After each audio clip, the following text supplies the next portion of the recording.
Dave. Right on.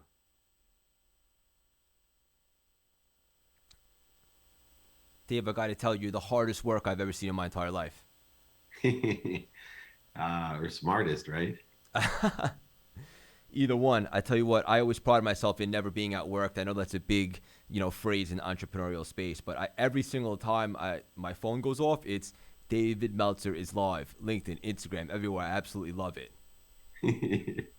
Yeah, H- man. It's how you doing, my friend? good, good, good. Yeah, time is a definite expert focus of mine. I just am constantly studying time. Yes, I understand. This is a very special treat for me here today because I know a lot about you. I've been following you for a very long time, and your story, your journey is so relatable to me. And you know, I know that you do a lot of things. It's definitely not just the personal development space, but you are in that now, and you're making huge waves. And I got to tell you, there's a lot of names out there, names like Tony Robbins, Ed Milet, who I know you collaborate with all the time. But your story, you specifically, you really resonate with me. And you may not even know this, but you've been a silent mentor for me for quite some time. And just the fact that we're collaborating here today is a little bit of law of attraction, a little bit of gratitude, a little bit of a lot of stuff. And I'm so excited for it. And I just want to thank you from the bottom of my heart for coming on today. And I guarantee you this, we will manufacture magic together here today. I guarantee that as well. And if that's not a great intro, I don't know what would be. So, David, your journey, you've had a tremendous amount of ups, a tremendous amount of downs, just like we all have. In my personal opinion, and I'll touch on this a little bit later, based upon your story and where you're going and where you are right now, physically, mentally, emotionally, spiritually, your best is yet to come. I can guarantee that. But your journey started a long time ago when you went to law school, correct? Yeah, I mean, my journey, like yours, right? We started in childhood. And I think my economic journey started in law school when I started getting focused on exactly how was I going to buy my mom that house and the car that I dreamed of buying her? How was I going to create happiness for my mom beyond what I thought I was capable of when I was driving around in that station wagon with a packed dinner in a paper bag and watching my mom? You were talking about watching me and what I do. Well, that started by watching my mom teach second grade, raise six children, pack our dinners, put us into a car, have all of the siblings of mine. You think I'm successful? My siblings all graduated from, literally Ivy League, summa cum laude, Harvard, Penn, Columbia. She had no money, sometimes food stamps, literally, and was able to, educate us, empower us, inspire us, not only academically, but my siblings are also the kindest people they ever. My one brother I don't talk about very much, but most people wouldn't realize my one brother went to Harvard to be a doctor, Really? full scholarship, national merit finalist, graduated in 3 years, summa cum laude, ended up taking a religious studies master's, ended up getting a fellowship to be a rabbi. It Wow. was too easy for him, so he got a PhD in social ethics and worked on cloning for the president. And but he must be one of those six languages, and Those are he's some not big even the shoes to top. fill. But that's what kind of stuff my mom did. And so when I went to law school, I was heavily focused in on I was going to be an oil and gas litigator. I learned how to study. I learned how to be a good student, which carried over in my life because being a student to me was paying attention to and giving intention to the coincidences that I wanted in my life. And I didn't have that perspective while I was doing it. But in retrospect, looking back, that's where I learned to be a student of my calendar, a student of relationships, a student of time we were discussing earlier, that allows me to have activities I get paid for and activities I don't get paid for, that even blows extraordinary entrepreneurs like you away, looking to say, how the heck is he so active during the day? How is he live now and in all these other places? And I know he's running three other businesses. And how does he do it? Because I bend time. I'm a student.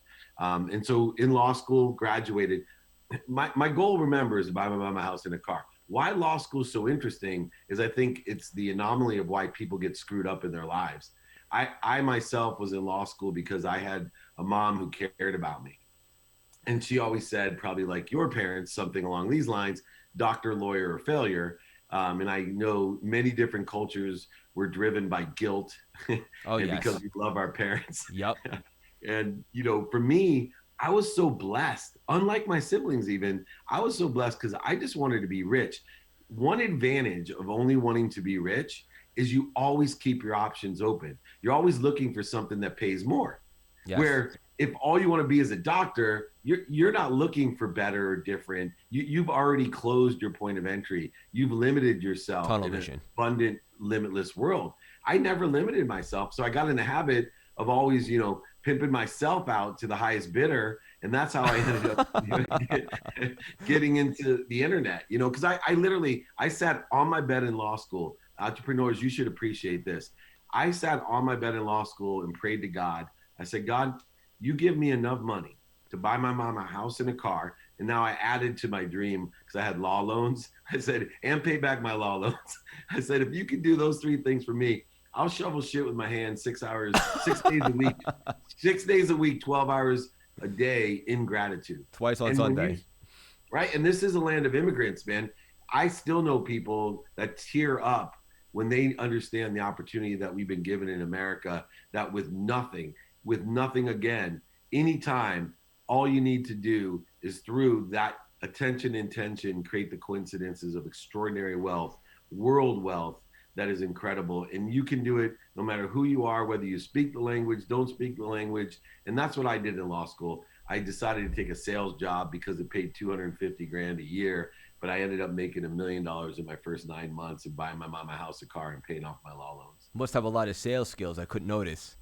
You're You oozing with I charisma. naturally, quantum, I have great sales skills, but where I got really good is when I became a student of sales, a sales professional. I equate myself to Tony Gwynn. I was blessed. Tony Gwynn taught me baseball when I was young. He's a famous San Diego Padre. Oh, I'm very familiar. Yeah, a lot of the audience may not because I'm old, but he batted 394. He batted 394, but he used to study on an old Betamax machine with a monochrome screen. He would study the pitcher's release points. Yeah. Oh, like while I was in the cages, while other kids, while he's helping 12-year-olds, as a professional baseball player in the San Diego School of Baseball, him, Alan Trammell. And I decided, wow, when I became a great salesperson, as an Eagle, a natural, great, I wish I had as much athletic talent as I had for sales. Sure. I'd be LeBron James, but literally like LeBron James and Kobe Bryant, I became a student of sales and a professional of it. And I still practice sales today and I study it as well. One of the things I've heard you mention in the past in regards to sales, Dave, was that, sometimes we get lost in the sauce, so to speak, and we overpromise sometimes. And as a result, we set ourselves up to underdeliver. And that's one of the things with sales that I think that I know I've, had some obstacles with in the past, and I think you have as well. The best way to over-deliver is to have less expectations. You've been there, right?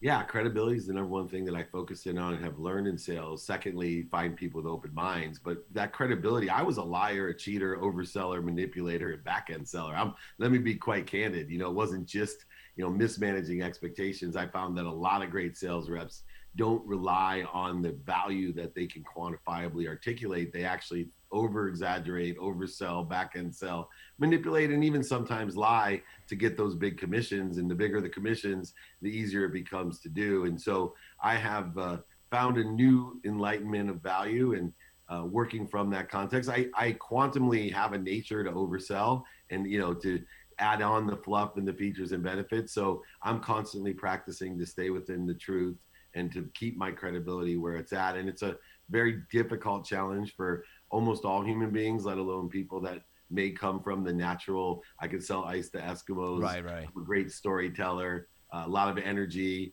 But I have found the best tool in sales is credibility. And the best tool for credibility is to work within the context of honesty the best that you can. 100%. I would definitely agree with that. So you were young, you were ambitious, you were hungry, you were making a ton of money. You were still in your 20s at this point, correct? Yeah, in my 20s. I was 24 years old when I made my first $1 million. I went from living in a world of not enough. I really was, in that world of being a victim. Everything happened to me. I'd ask my mom, why me? All these things. And she'd always say, don't be a victim. Don't be a victim. Make it your story, Dave. Make it your story. So I made it my story. And the funny thing about this whole money buys love and happiness is from 24 on, everything in my life reaffirmed what I found out later on in life isn't true, that money buys love and happiness. If you would ask me at 30, does money buy love and happiness? I would have told look at my life. I was a millionaire 9 months out of law school. My company sold for $3.4 billion in 1995, three Wow. years into my first job. Went to the Silicon Valley, raised hundreds of millions of dollars. I married my dream High girl school who sweetheart, hated me. correct? Say again? High school sweetheart? No, no, even worse. She was my elementary school love, meaning that at sixth grade camp, I asked my Even best friend worse. Rob to ask her to go steady with me. I adored her. She's the first girl that skateboarded by my house when I moved from Akron, Ohio to San Diego. She skateboarded by, and something like literally went off in my heart. I'm like, oh, I love her. And she hated me. She rejected me at sixth grade camp, so I threw an egg at her. I threw rocks at her. She stayed away from me in high school, even though her cousin was my close friend. I'd ask, dude, can I ask her out? He'd say, not a chance. But ironically, once again, late in my 20s, I ended up dating my dream girl from the fourth grade. And I attributed it, my wife hates when I say this because it says it makes her look bad or people don't take it the right way. Right. But I myself believed that she loved me because I made a lot of money. Like that was the difference. I always joke around. I wasn't better looking, right? Give yourself a little credit. But I think, and she proved, as you know, because I ended up losing everything. My wife absolutely has proven that it wasn't the money. In fact, no one has taught me greater lessons in my life and is a better friend and savior in my life than my wife. Famous words from her, correct me if I'm wrong, when you were going through your battles: take stock in who you are. Yeah. And who I want to become. Yes. Here's a great thing. When she told me that, which we might get into later, I wasn't ready to hear it. I was ready to get divorced, right? She was going to leave me, said she wasn't happy. I was going to end up dead. And at the time she said that, I wasn't ready to hear it. And I literally said, who do you think you're talking to? Look around you, because I was still in money buys love and happiness mode. Yep. I wasn't ready to take stock in anything other than my Ferrari, my Porsche, my motorhome, my houses, my golf course, my ski mountain. That's crazy. That's bananas that you had all that stuff. Wow. Stuff, exactly. You Yeah. know what stuff does? It fills you up in the world of just enough. Yeah. Because there's just enough for you. I love that word stuff because that's what I was. I was stuffed. Yep. Stuffed with things I don't need, different things I didn't need to impress people I didn't even like. Yep. No, I have a similar journey to yours. Not exact, but, I made a lot of money also in my 20s when I went to Wall Street. And, that's all I wanted to do at first. And then once you achieve that, there's this big hole of unfulfillment and you can't quite pinpoint it. And sometimes, or a lot of times I should say, in life, we have to learn from our experiences. And I wouldn't change my journey, for anything. And I know you wouldn't either because it shaped you. You embrace it. And I love that about you. And it's brought you to where you are today. With the sales job and all that, how did you get to Samsung? When did that transpire? So what happened was I worked for West Publishing, and what they did is two things. One, they were one of the first big publishers that put everything online because they had owned all of the legal contracts in America for cases and statutes. So they had a secure server base, an NCR server base in the mountains in Eagan, Minnesota. And so what they did is they put them online. So a .edu type of situation really early in DOS. And so I was smart enough to brand myself within my industry as an internet guru. And so when Anderson Consulting did the merger with Thomson Reuters for 3.4 billion, became Accenture, there's all types of opportunities from Accenture VC up in the Silicon Valley. I became a headhunted target of everyone because I had branded myself as an internet guru. I got involved in the middleware space originally. Middleware, so those people that don't remember the 90s, what we did is we transcoded WAP phones, the old flip phones. We transcoded from the internet so you could trade on E-Trade. You could book an Alaska Airlines flight. Oh, it was cool. it was a big space. Here's the irony. I raised about $169 million for a middleware company called EveryPath. But while I was raising money, this is where that overselling, back-end selling, the truth comes out. In my mind, I'm raising literally hundreds of millions of dollars. But in my mind, I was saying to myself, these companies are not going to be here someday because why won't a phone just get the internet the same way that my computer does? Right. Why do I have to transcode it onto a phone? Why won't it just be like my Windows computer? So I started talking about convergence of So you technologies. saw the writing on the wall, Dave. Yeah, and I was literally not in that space. Well, Samsung came out with the first Windows CE device, the world's first smartphone, The and world's Sam, first smartphone. How cool is yeah, that? talk about coincidences, right? So I end up, because I'm talking about convergence, they asked me to be the CEO of the world's first smartphone, which is called the PC dash e phone, right? A combination of a PC and a phone. And Wow. that was Windows version of the iPhone, internet phone, iPhone. Around what year was this, Dave? 99. We 99. won Best of Con 1999. So the iPhone, I joke around, but Jobs, he actually looked at his major competitor that came out with that phone first, which was a Windows device with Bill Gates. Our Windows device was PC ePhone. He came up with the iPhone, right, internet phone to compete with the PC phone, which was our phone. And Wow. anyway, here I am at 30 years old, CEO of a major company in the Silicon Valley, speaking around the world. Beautiful, I shouldn't even say beautiful, my gorgeous dream girl. I get married to her. I have everything I ever dreamed of. And I'm living in the world, like I said, of just enough. Everything was just enough for me. But at that time, if you ask me, in fact, my father at that time sent me a birthday present for the first time in literally in 20 years. I know the And story. yeah, would you like me to share it real quick? Please, Because it please was tell the audience. significant. I love So, this. yeah, for me, I'm sitting here on top of the world. Money buys everything to me. And my father, who and I, I wanted a relationship with him, but I hated him because I thought he was an overseller, back end seller, liar, manipulator, and cheater. He was a And he gambler, had correct? say again. He was a gambler. Yeah, compulsive gambler. And at 10 years old, he forgot my birthday, which wasn't that bad, but he lied to me and said he didn't believe in birthdays. He didn't forget it. But meanwhile, he's celebrating his wife's birthday, my siblings' birthdays, his own birthday. So I was so hurt. I wanted nothing to do with my dad for 20 years. So he sends me this sport coat and it fits perfectly. And I put it on and I start to cry. And my wife's like, "Why are you crying?" I said, "My dad finally gets it." I said, "He actually called you or my mom and got my exact size." And I'm opening up the jacket to see if it says especially made for Yep. David Meltzer, custom, or maybe it says Armani, because it was beautiful. And he ripped out all the pockets. I lost my mind. I was like, he's punishing me. I call him up. I'm like, "Dad, why are you punishing me on my birthday?" He said, "What are you talking about? I got the jacket. I can't wear it." He said, "It's not for wearing." I said, "What's it for?" He said, "It's to remind you that money doesn't buy happiness, that you can't take anything with you when you're gone. I want you to hang it in your closet, remind you, I want you buried in that jacket, hopefully someday, that you can't take anything with you. You're just like me, son. Don't make the same mistakes that I've made." I blew up at him. I wasn't ready to hear it. I'm like, "I'm nothing like you. You're a liar, a cheater, a Yep. manipulator." And He I saw said, you "F had some you." of the ego in you that he had, correct?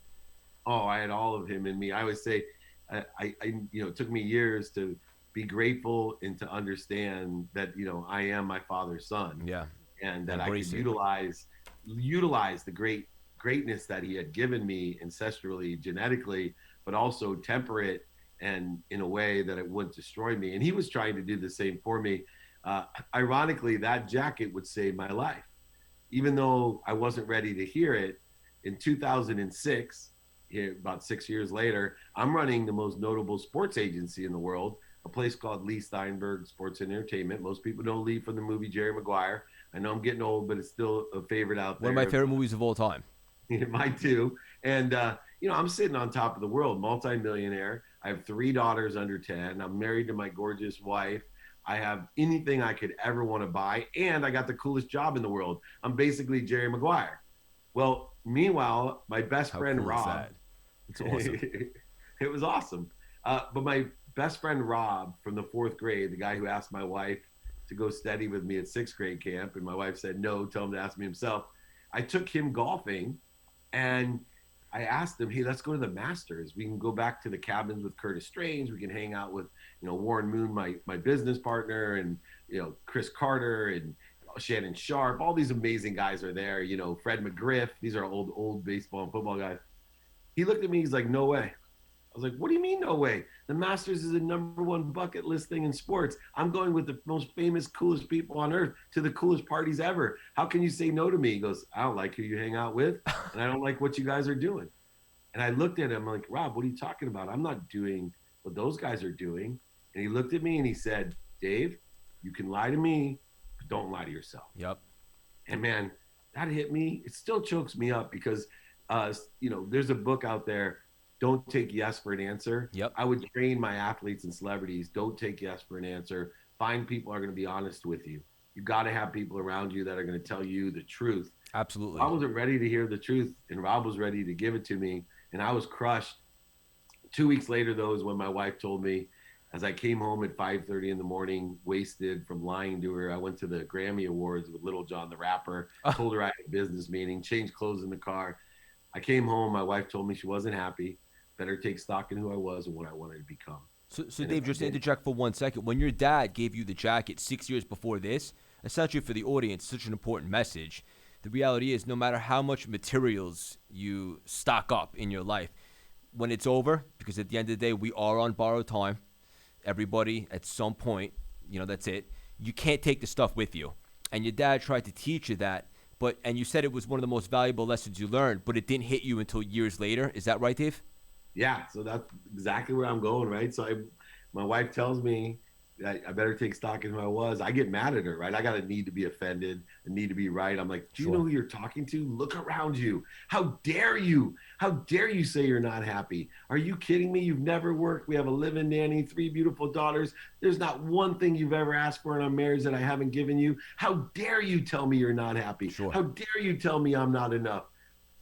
I went to bed. I woke up in the morning under the philosophy money buys love and happiness. So I was going to get divorced. I was going to take her happiness away. I was going to show her what I've given her can be taken away and how unhappy she'd be. And that's when my life changed, because as I literally was calling to talk to, my friend who's a lawyer from law school to get a great divorce, attorney that's going to take everything. Oh, so you were right there. You were about to get that going. Oh yeah. I'm telling you, I believe in a higher source. We Likewise. talk about you and I are together today for this very reason. Yep. I look over in my closet, and it was like, if you've seen the movie The Natural, when Wonder Boy the Bat shines. Yes. I hadn't seen that jacket in years. I wasn't sure if I even still had it. Only thing I saw in my closet was that jacket. Really? I didn't know this part of the story. Yeah. Oh, yeah. So I look over. That's so cool. And all I see is this jacket. And I think to myself, I can't believe it. I'm like, I cannot. I go, I don't hate my father. My dad is not a liar, a cheater, a manipulator, overseller, and a backender. I am. I'm a liar. I'm a cheater. I'm an overseller. I'm a manipulator. And guess what? I'm not happy. And my wife, I'm about to screw up the best thing that's ever happened to me. Something that I have tried to manifest since the 4th grade, the day that I set eyes on her, and God himself pushed me into her in Mexico when I was 27 years old in a crowded room. Out of nowhere, I bumped into her, and literally, I'm going to screw this all up. And talk about drug addicts going cold turkey. Sure. I was scared straight, and I just started studying, praying, writing outlines. Now, here's the funny thing. I'm one of the few people that bottomed out 2 years before I lost everything. It was 2 years later that I lost everything, over $100 million. I went bankrupt. I had plenty of lessons to learn, but I had the right mindset going into my bankruptcy. It was all the things that I'd done leading up to it, the lawsuits and the ego and the need to be right, the need to be offended. Because Dave, when you've accumulated as much wealth as you have, you don't go bankrupt overnight. It's a process. It takes a couple of years. So you start to turn the corner in your perspective, your intuition, and all the spirituality. But you still had to deal with the bankruptcy after that. But you had already turned the corner, correct? Correct. Yeah. My mindset and my heart set were already developing. And I would like to tell people that when I say I went cold turkey, that means I started practicing. I don't want to give misconceptions about how hard it is. I've been practicing this for 15 years ever since, and I'm evolving. You talked about my best days are yet to come, and you believe that from following me for so long? Yep. Well, that's because I'm in the consistent, persistent pursuit of my potential. I'm practicing ending fear every day of my life. I'm practicing gratitude, forgiveness, accountability. I'm practicing the methodologies of the daily practices that I teach people to do. I'm practicing every day getting better, and I'm far from my potential. 100% agree with you. And one of the things that I've heard you talk about in the past was the three different types of energies. Yeah. So I love three that. for me, in the three different parts of energies, meaning the three worlds or of abundance, or three energies as far as help me out a little bit when you talk about the three About the different energies. abundance. Yeah. So the world of not enough, just enough, and more Yep. than enough. Yeah. Exactly. Okay. Yeah. So like I said, I was born into the world of not enough. And so everything happens to people, and there's Yep. not enough of anything for everyone. In fact, it doesn't matter how much you have. I meet people in the richest places on earth that have $40 million, $200 million yachts, and Sure. they live in the world of not enough, Yep. right? And then you live in this world of just enough, where there's just enough for me. And this is the most interesting world because there's huge philanthropists and optimists that live in the world of just enough. And I've never touched on this in an interview, but I Really? want to clarify it for people. So I was a real philanthropist. I gave so much away, but it was for me that I gave it away. It was always a negotiation or a trade. I would, and people thought this was a great saying, right? I give so I can receive. That's not a good saying. That's a trade. Wow. That's a scarce philosophy where I shifted from the world of, to me and for me is through me. Meaning, once I said to myself, I receive so I can give, Yep. not give to receive. So I changed my abundant philosophy by taking time out of it and saying, look, I live with limitlessness and infinity, right? Limitlessness and infinity. And the more faith I have in limitlessness and infinity, the more I can give. The more I believe and take actions towards that belief, not just sit around high on my mom's couch, sick, broke, dreaming about what I want. I'm Right. talking about, you and I, the exact same philosophy, the law of Goya. Get Yes. off your ass, right? Goya. Be a pit bull, pit bull in a china shop, hold on to it. Like I'm a fierce competitor Yes, when you it are. comes to receiving, so I can allow it to come through me with appreciation for others. That one subtle difference, that switch from just for me to more than enough, to truly believe. Like think about limitlessness. Limitlessness means that I can't ask big enough. Correct. One of the things about radical humility, the two words that I keep on my nightstand that I I live love by, that. is I check how much I ask for. I don't ask enough still today. I check my sent box of my emails every night to see how many times I've asked people, do you know anyone that can help me get people to be empowered to be happy by coming to my free trainings on Friday, or listening to my podcast, or getting my free books, or like whatever it is, I need to ask, and I can't ask big enough. I can't ask big enough to receive. As long as it's coming through me for others, I can be more motivated. I can feel good about receiving. I tell people all the time, nobody has a problem with giving. We give way too much credit to people for giving. People love to give. It's so easy to give. It's natural to give. What I give credit for is someone that knows how to receive, For some reason, because people there's find it very few awkward of to say us. that they want to receive. Look, I'll ask you a question. In your life, or do you think you have a problem receiving? Does it make you feel, do you have a problem receiving, asking for big things from people? Do you have a Not problem? not today, but a couple years Good. back, I might have been singing a different tune. Good. And you're in today, you're in the 1% of the 1%. That's why you're where you're at. And I I talk about why appreciate that, people Dave. quit. 99% of the people quit before they're 25% of the way there, because of time and because of humility. Yep. Those are the two reasons people quit. They may not understand that pain is a turn signal like you do and I do, just indicating we have a lesson to learn. It's a turn Correct. signal telling us we have a better place to go, better situation to be in, or make our situation better. Most people, without humility and understanding the man-made construct of time, they stop when pain arises. Oh Mental, yeah. physical, emotional, financial pain arises. It's a stop sign. And then they end up in the 99% that quit, 25% of If the way you and there. I succumbed to pain, we wouldn't be here today. Both of us would have stopped a long while back. That's for sure. And we enjoy, it's not masochistic either. I enjoy the consistent, persistent pursuit of my potential. Understanding pain is part of that pursuit, and it's just an indicator. So it's not masochistic to say I enjoy the pain. I don't enjoy the pain. I understand It's it. necessary. yeah, it's necessary in order for me to grow, learn, and to move in a better place. I get excited about it, but it still hurts. That's what I want to make sure people know, Of right? It course. still hurts.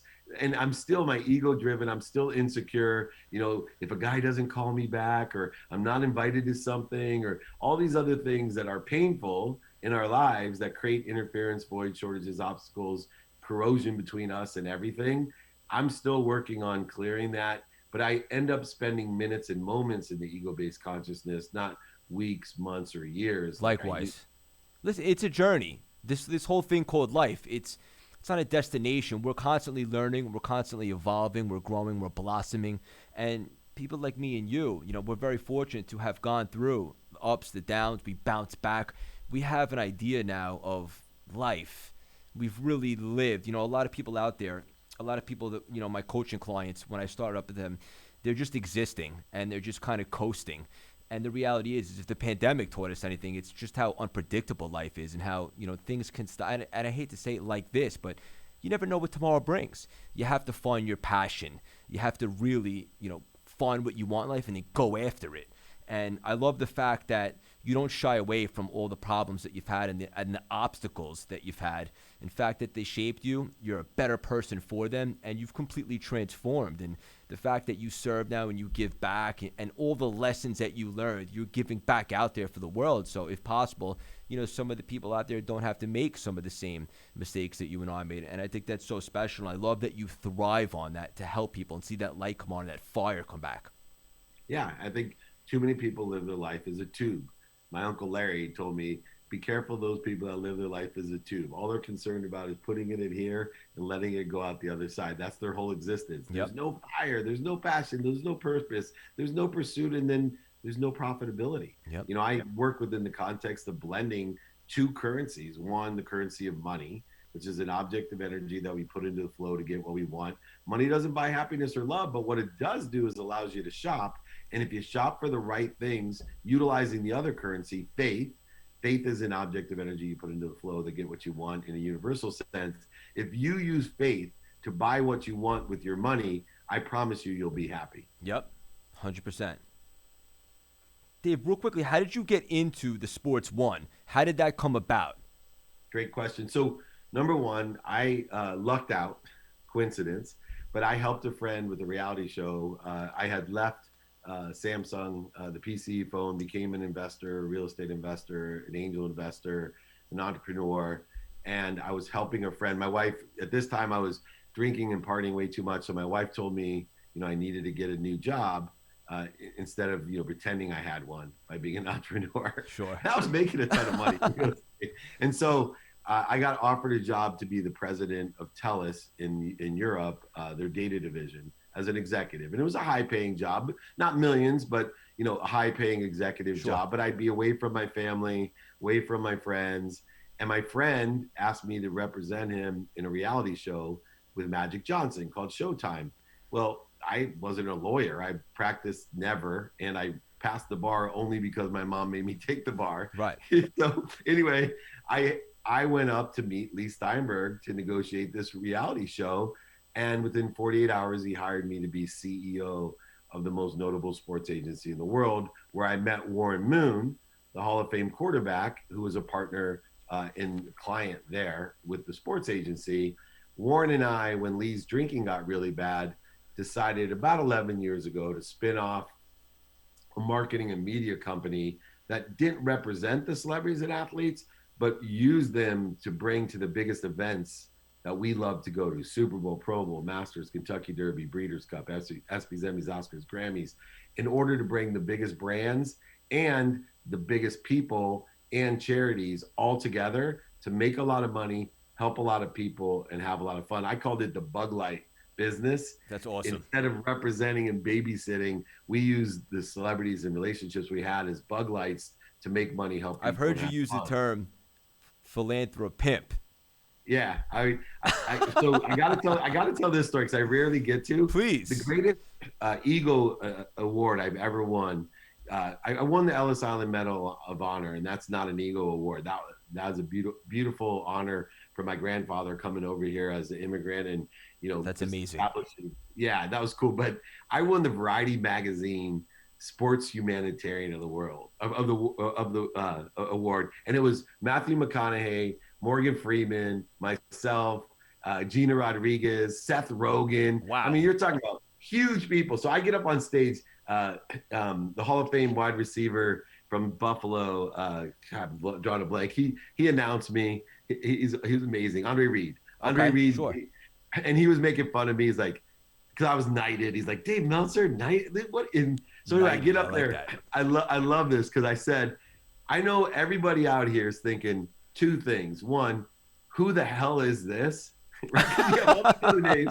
And then two, why would they give a sports agent a humanitarian award? That can't be. And I said, I have to admit, I'm not even a philanthropist. I said, I'm a philanthropist because I pimped out more celebrities, athletes, and entertainers for charity You said this than in front of the anyone world? in front of the world. That's Yeah, my mom. unbelievable. It was so good, and I thank my mom as well. And Morgan Freeman was cracking up. They were all there. They were worried about me going. I told them to turn off the green screen sign, the teleprompter. They wanted me to say exactly what they had written, and I told them to turn the teleprompter off. And they were so worried that I go over time and say something, but I won the whole crowd over being honest and Spoke from the illuminating. heart. Yeah, That'll and never let you illuminating who I down. was. Right? I love that. Exactly. That's a cool story. So you have one of the coolest jobs in the world, in my personal opinion. I You do, work with some but of the I've best created it. athletes ever. I've created it, and it gets better and better. I have a new TV show coming out on Bloomberg called 2 Minute Drill. I have Elevator Pitch, 6th season that I produce. I have That's like work with Shark Tank with soul, correct? exactly.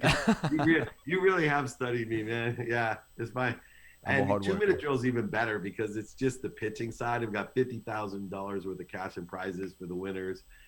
It's just pitching, no funding, so it's the real deal. A lot of those other shows, it's really difficult to vet an opportunity and to have a realistic advice to people Mhm. about how do you get funded from a TV show. It's really entertaining, right? Elevator pitch, super entertaining, but to me, I can really help people when I'm dissecting pitches of how to share a vision and how to use credibility, emotional attachment, how to quantify things.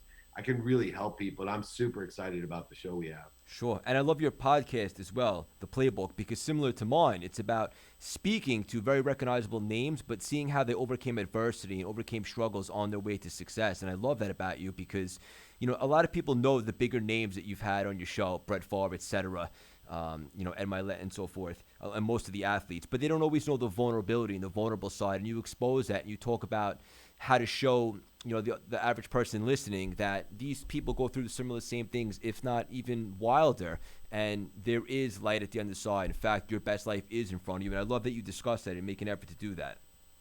Yeah, so much fun too because you talk about being a philanthropist. I pimped out all of those unbelievable, and we've had from Cameron Diaz, the Ray Lewis, the Brett Favre, like unbelievable names. Danica Patrick is one of my favorites on there Love as her. well. Olympians, Paulo Ono, and it's all about not about their sports achievement. It's really about what works inside of them, their desire that they must be what they can be, the challenges, have them illuminate. Sugar Ray Leonard and I shared about being molested as children, together, and Wow. we weren't together, but same similar experiences. And Understood. then Thank you for sharing that. yeah, and then moreover too, what's cool is now the podcast got so big that I'm able to put my trainings on the podcast. I'm able to share other stories. One of the most downloaded episodes I have is a guy named Mike Moosberger, who had a cup of coffee in the league that nobody knows, but he has one of the most incredible inspirational stories that I cried when he was telling me his story on the podcast. I Hmm. couldn't hold it back.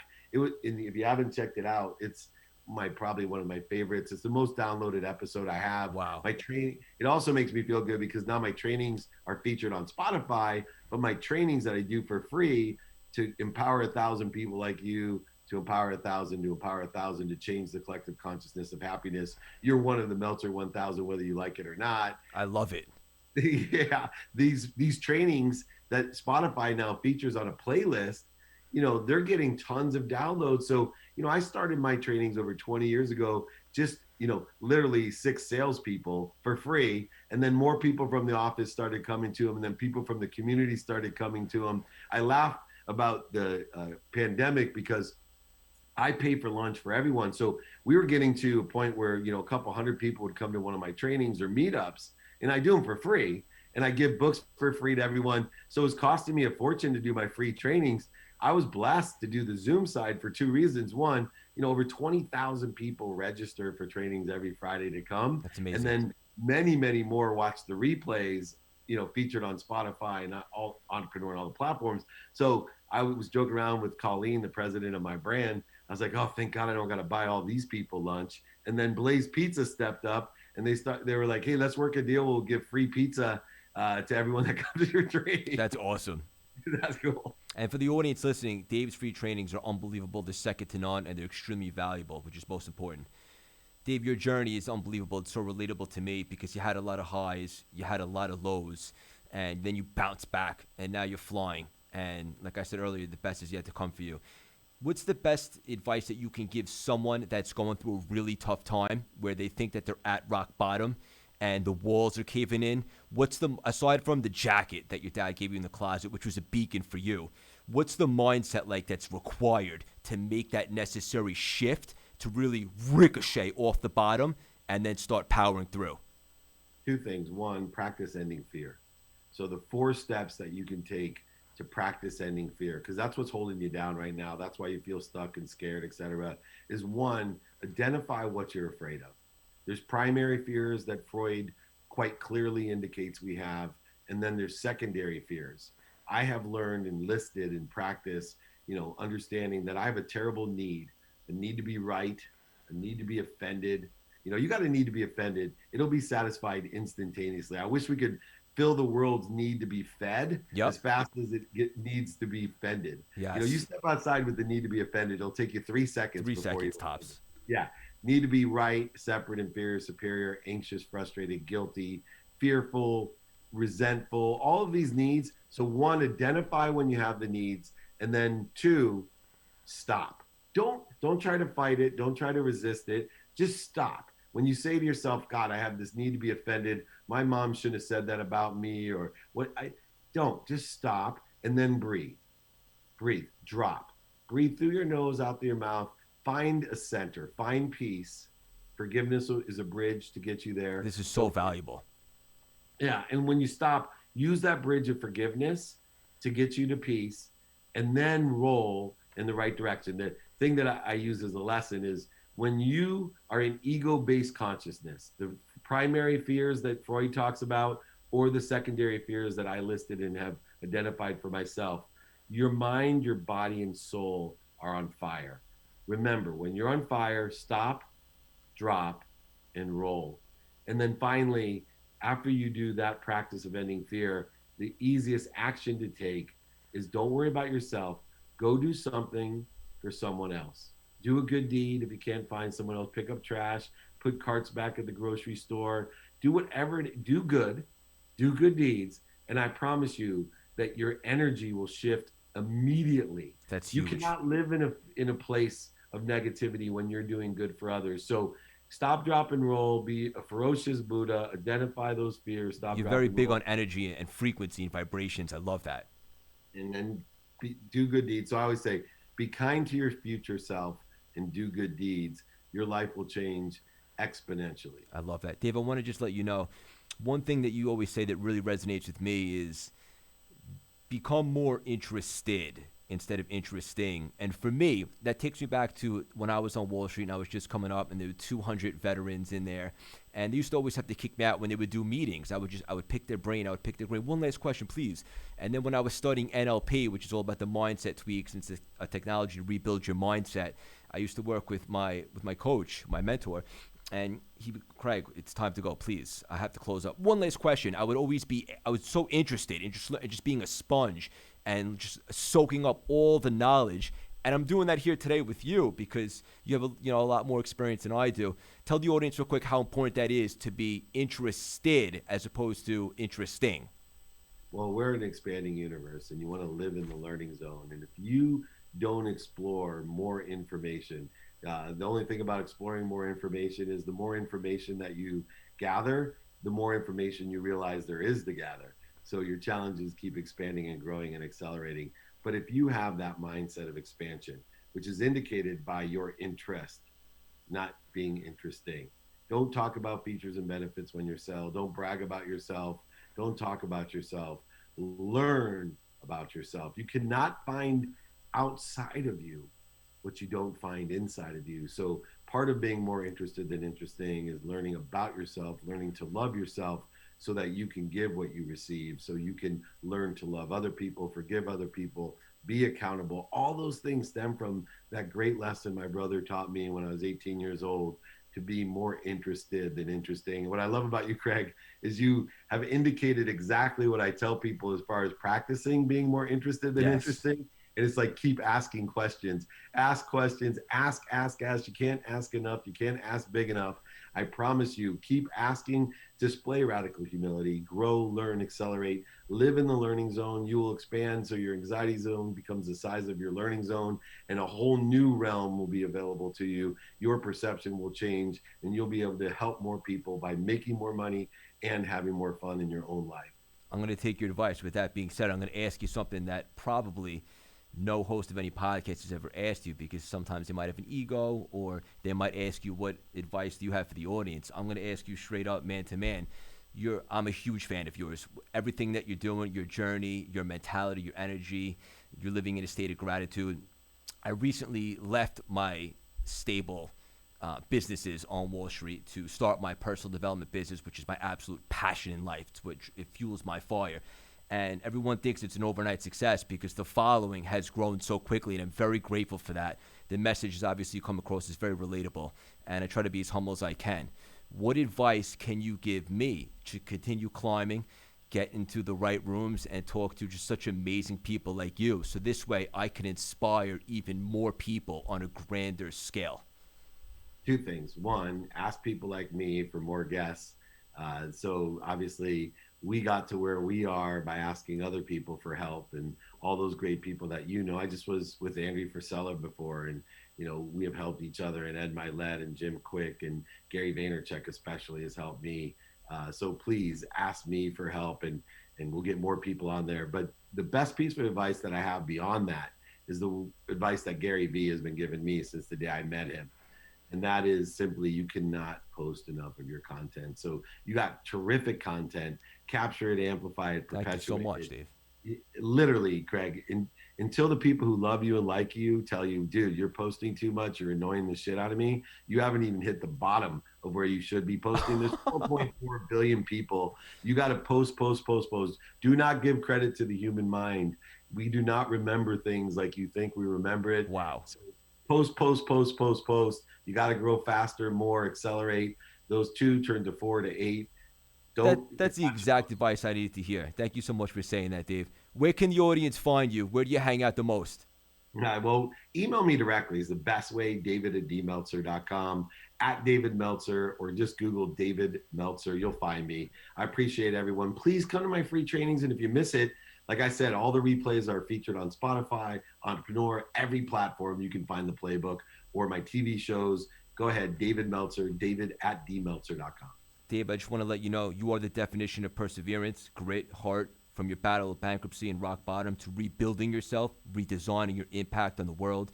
You're someone I admire, I appreciate, and I can call a role model for anyone coming up today. You don't shy away from your struggles. You know that they've shaped you, and that is something I find very relatable and liberating. I know that your best is yet to come. This will not be the last time we collaborate. Thank you so much for your time. I'm so excited for the future. And like I said to you earlier, your best is yet to come. Same with you. That's why I'm going to hang out with you more. Take care, Craig. Thank you so much, Dave. Have a great day. You too. Take care. Bye.